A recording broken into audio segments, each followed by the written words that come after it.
I just want to say I'm actually a fan of Trump, and I think there's a lot of stuff in the media which are lies. Go on.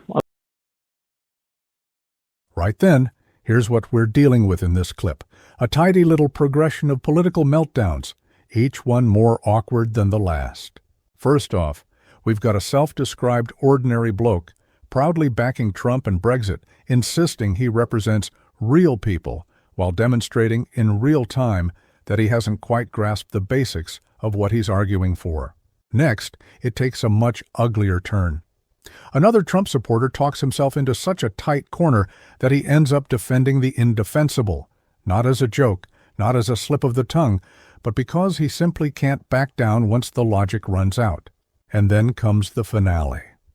A third supporter, completely flustered by straightforward questions, panics, invents a U.S. president from the 1880s, realizes what he's done, and promptly disappears from the conversation altogether.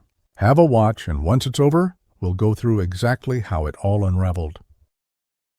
Around this, and name calling, and Trump's this, Trump's that, Trump's the other.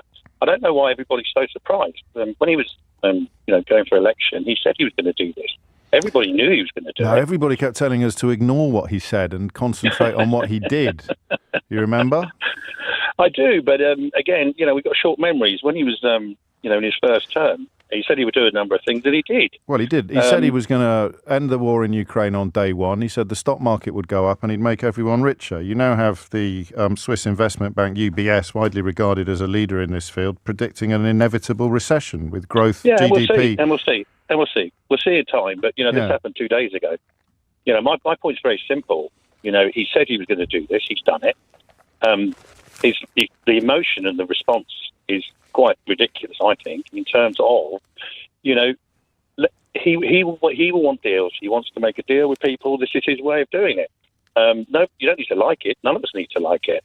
But name calling and saying he's this, that, and the other, I just don't think it takes anybody anywhere. You've been a bit woke, Paul. A little bit of name calling, a little bit of mischief, a little bit of fun. It keeps us all honest. I'm the least woke. Keeps the conversation fresh. Least woke bloke in the world. Yeah, I thought you might be. In the world. So, what should Starmer do in this context then? Well, I think the first thing is, it's 10%. I think that was probably better than the UK thought it was going to be. I think... no, it's exactly the same as every other country in the same situation as ours. Yeah, except Europe. No, they're not in the same situation as us. They have a different trade balance, a different balance of trade. So any country with a comparable balance of trade to us gets the 10%. There's no special treatment there whatsoever. Okay, so that's where we are. Trump is looking after America. It's his country. It's not our country. You just said it's going to go into recession. Its own stock market. They've lost $2 trillion. How is that looking after America? No, I will, but you're going to have to address the question of how is a $2 trillion loss overnight looking after America? Well, he's talking 1 day, 2 days. Let's see what it's like in 3 months. Who knows? I don't know, and nor do you. And nor does anybody else. You just said he's looking after America, and I've just said he's just lost trillions of dollars. So in the context, so in the context of now, he's hitting America really, really hard. But at some unspecified point in the future, things might go really well. Did you vote for Brexit? Pardon? Did you vote for Brexit? I did. Yeah. And this was the same argument we heard then. Well, no, but Starmer is the leader of Britain. Hang on, Starmer's the leader of Britain.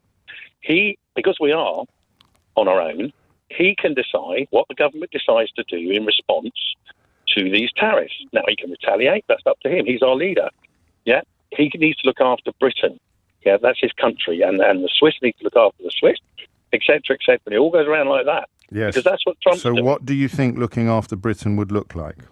And you can't keep saying that Trump is looking after America because he's just tanked trillions of dollars from the American economy. They've laid off car workers in America temporarily as a direct result of the impacts his tariffs will have upon their overseas operations. But you knew that. Well, I know that, but I think, Rome isn't built in 2 days, and nor's a response. We're talking about 2 days. But this is Brexit again. Yeah, but you're talking 2 days. But I'm talking $2 trillion. You know the market's probably better than I do. When's the last time $2 trillion were lost overnight? US stocks plunged. I have no idea. But doesn't it matter, though, to your optimism, especially after your vote for Brexit went so badly? Doesn't this idea of sticking all your eggs in things are going to be great at some unspecified point in the future, haven't you kind of got bored of that yet? I just think people are so surprised by something he said he was going to do. Yeah. And he's done it. Now, the response will be interesting. I think, he prides himself, if people want to call him a narcissist, he prides himself on being the art of the deal. Do you know... What he wants to do is to negotiate. Well, he didn't write that book. Well, no, I know. You're right. Do you know what happened the last time they brought in tariffs like this? Oh, God, no. I haven't got a clue. But doesn't it matter, Paul? No, because I think that... No, that's why I find conversations like this fascinating. You voted for Brexit. You're making all the same arguments about Brexit. Brexit was an undiluted catastrophe, but this one will go really well. Well, I'm not sure it was a catastrophe, was it? What's your favourite bit? Pardon me? What's your favourite bit? My favourite bit is, well, you've probably got a point, actually. It's about controlling entry and exit from the country. How's that worked out for you? That's probably, you have a point. Yeah, and we could, of course, have controlled it a lot more robustly before you voted for it. So the thing you voted for has been a catastrophe. The reason why you voted for it has got immeasurably worse, but you believed things would be brilliant at some unspecified point in the future, and here you are making exactly the same arguments about Donald Trump. Well, no, what I'm saying is, I think... No, hang on. I have hung on. It's about the people. It's about the people, who are leading, this country. Yeah, and it should be very easy for this country to control its borders. They don't, because the government before and this government are useless. See, I have a theory that everybody who likes Trump and Brexit is obsessed with immigration. And here you are talking about $2 trillion losses that America has taken overnight, saying, hey, wait and see, it might all turn out to be brilliant. But what you really, really care about is immigration. No, I don't. I think I care about it. Why'd you bring it up then? Well, you brought it up. I didn't. No, I didn't. I asked what your favourite bit of Brexit. I asked what your favourite bit of Brexit was. I asked what your favourite bit of Brexit was. I gave you an example. You're right. Yeah, but no. So, what is your actual favourite bit of all the things that have happened? Yeah, and Brexit has played out, which is why the parallel is so interesting. So, of all the things that have happened, what's your favourite bit? Of Brexit? Yeah. I think just controlling your own laws. Which ones do we control now that we didn't control before? There's a lot now that we're not impacted by the EU that we were. I didn't like being dictated to by Brussels. On what? On what?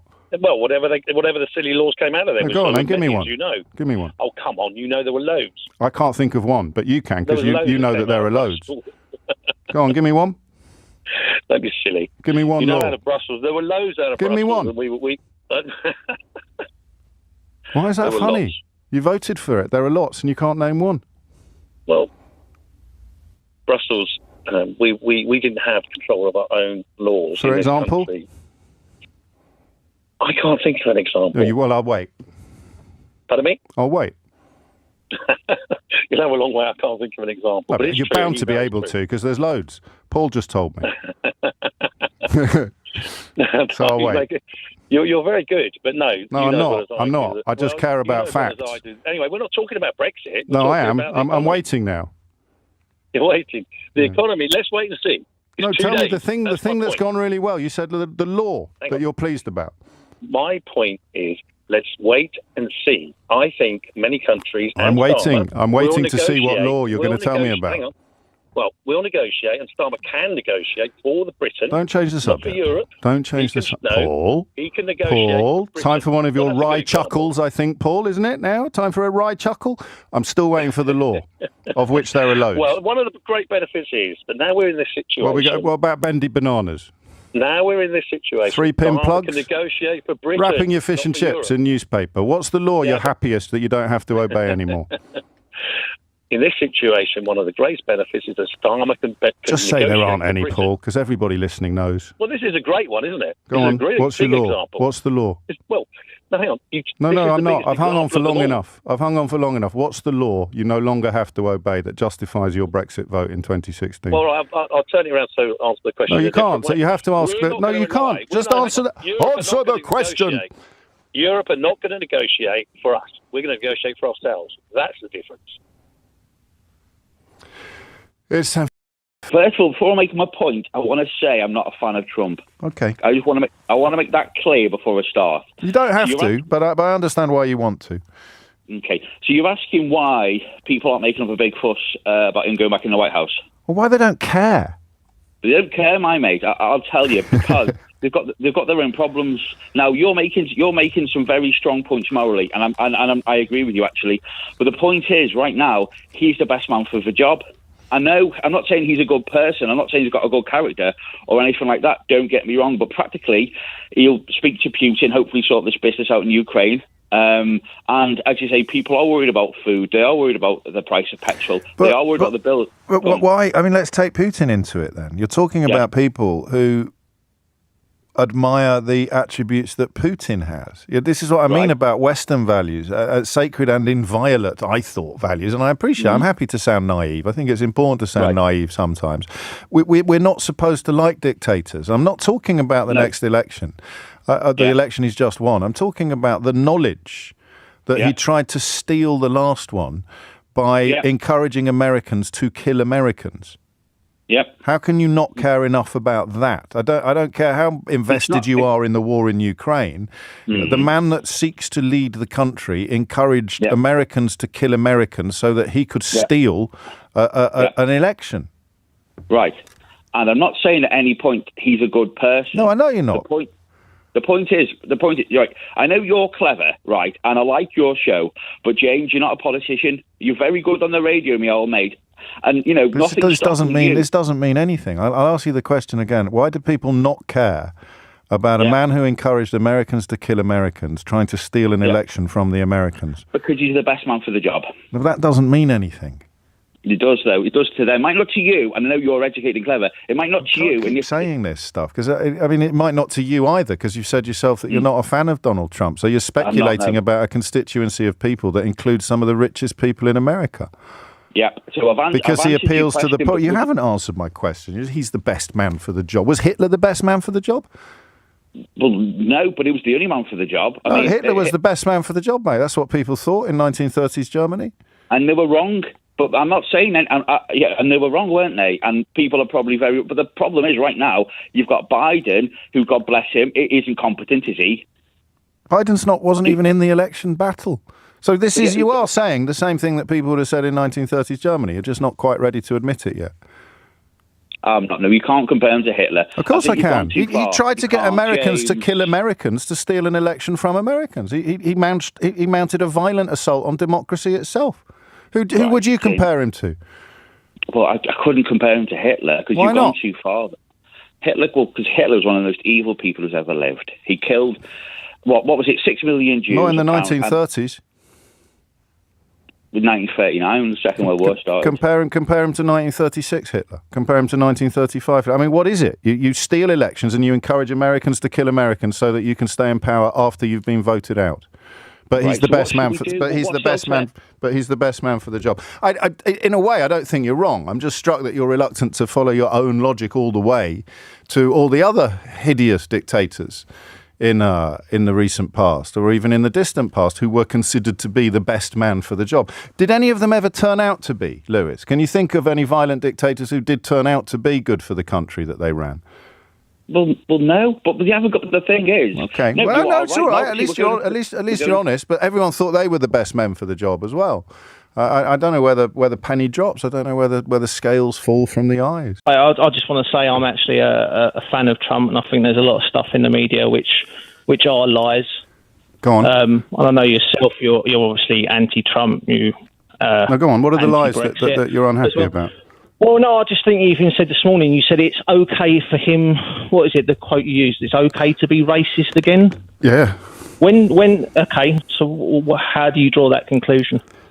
He accused Barack Obama of not having been born in America and lying about his birth certificate.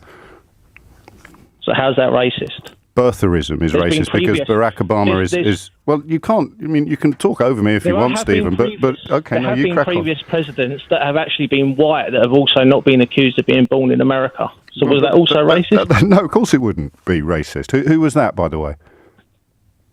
I think a president from 1880. It goes back over No, come on. You're on national radio. You've got your ducks in a row. Tell me about the last time an American president was accused of not being born in America. I've forgotten the names. But don't be silly. Don't tease me. Of course you haven't forgotten the name. You wouldn't come on the radio and say something and then immediately fall apart in response to the first question you're asked. It's not falling apart. Okay, so let's go back to the lies that have been told about Donald Trump. Which one would you reach for first? Well, the one that you just said it's okay for the racist to come out. Well, we've just demonstrated he's very popular with racists, Stephen. I think we can all agree on that. Well, he's not popular with racists. So it wasn't white nationalists that invaded the Capitol last week, then.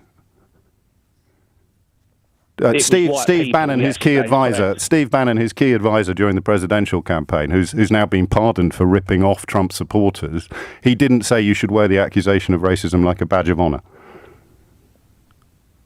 Well, that's his quote. I mean, if that's what he's saying. But you can't just say then that everyone that marched on the Capitol is racist. I didn't. I said they were white nationalists. Well, you're also portraying that. So let's go back to the lies, Stephen. Let's go back to the lies that the mainstream media in America has told about Donald Trump. Well, I've just told you the fact that he's racist. Well, we've just proved that he is. But because he's questioned someone's birth certificate, that makes him racist. No, because he questioned a black man's birth certificate, knowing that it was absolutely untrue. So that would be called a racist lie, which is encouraged to make people who are uncomfortable with Barack Obama's skin colour believe something that's not true about him, because it then undermines the legitimacy of his presidency. So briefly, because it's not going great, but I'd like you to stick around for a little bit longer. What is it you liked about him, Stephen?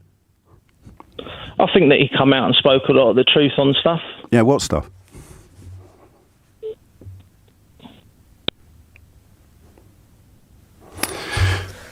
Stephen's hung up.